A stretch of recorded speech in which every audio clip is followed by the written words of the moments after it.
మీనరాశి వారికి ఎలా ఉంటుంది? మీనరాశి ఆదాయం 11, వ్యయం 2, రాజ్యపూజ్యం 3, అవమానం 1.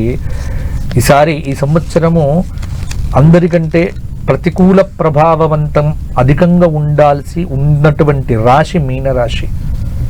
మార్చి 28న షష్టగ్రహ కూటమి జరిగిన రాశి మీనరాశి. మీనరాశికి శని జన్మంలో ఉన్నాడు, రాహువు వ్యయంలో ఉన్నాడు, కేతువు 6వ స్థానంలో.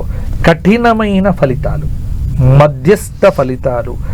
ఏలినాటి శని ప్రభావము తీవ్రమైనటువంటి మనస్తాపాన్ని కలిగింపజేస్తుంది.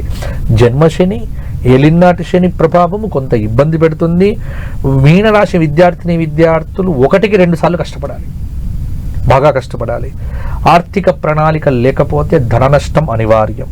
అప్పుల సమస్యలు పెరుగుతాయి. అప్పులు చేయకండి, తిప్పలు పడకండి. టీవీ, నాటక, సినీ రంగస్థల నటులకు ఆరోగ్యం బాగుండదు. కొంత పెద్దవారితో విరోధాలు వస్తాయి, జాగ్రత్త పడాలి.